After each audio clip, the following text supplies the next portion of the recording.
নিউইয়র্কে Grammy award জয়ী গায়িকা লরের কনসার্টে ফ্রি প্যালেস্টাইন স্লোগান আর ইউরোপে বাস্কেটবল টুর্নামেন্টে ইসরায়েলি গণহত্যার বিরুদ্ধে পুলিশ সমর্থকদের প্রতিবাদ, দুই ভিন্ন মঞ্চ কিভাবে পরিণত হলো বিশ্ব মানবতার এক কণ্ঠস্বরে।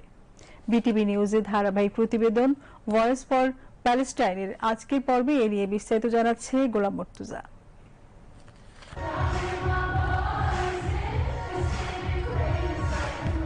নিউইয়র্কের Madison square garden sold out কনসার্টে গাইছেন নিউজিল্যান্ডের গ্র্যামি অ্যাওয়ার্ড জয়ী শিল্পী লর্ডে।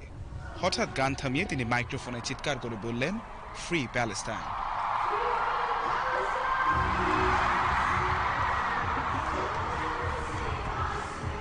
একই সময় আলোকিত হয় পুরো স্টেজ প্যালেস্টাইনের পতাকার রঙে। উল্লাসে ফেটে পড়ে দর্শক, কেউ কেউ চিৎকার করে সমর্থন জানান। কনসার্টের এই অংশের ভিডিও মুহূর্তেই ছড়িয়ে পড়ে সামাজিক যোগাযোগ মাধ্যমে। এতে অনেকে লর্ডেকে বীরত্বপূর্ণ শিল্পী বলে প্রশংসা করেছেন।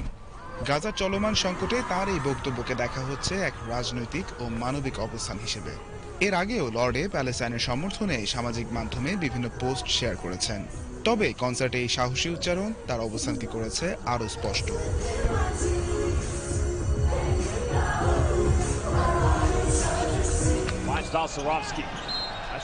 খেলাধুলার জগতেও উঠেছে প্রতিবাদের ঢেউ। পোল্যান্ডের কটোভিচ শহরে অনুষ্ঠিত ফিবা ইউরো বাস্কেট টুর্নামেন্টে ইসরায়েলের জাতীয় সঙ্গীত বাজানোর সময় দর্শকরা একযোগে কটাক্ষসূচক শব্দ এবং বাঁশি বাজিয়ে প্রতিবাদ জানান। দর্শক সারিতে উড়েছে প্যালেস্টাইনের পতাকা, শোনা গেছে slogan, whoever does not jump with us is Israeli, অর্থাৎ যারা আমাদের সাথে একাত্মতা জানাবে না তারাই ইসরায়েলি।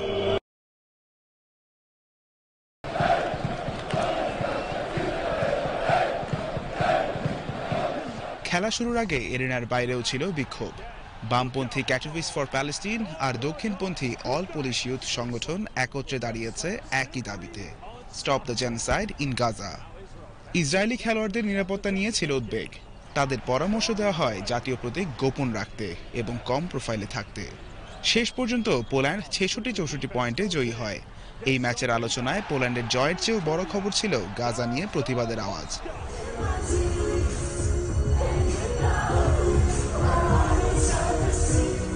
সঙ্গীত থেকে খেলার মাঠ, সব জায়গায় মানুষ উঠিয়েছে একটি স্লোগান, যা ছিল ফ্রি প্যালেস্টাইন।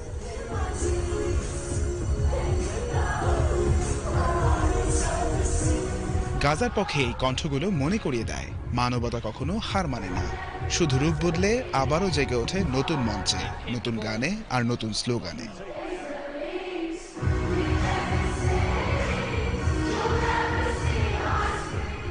গোলাম মর্তুজা, বিটিভি নিউজ।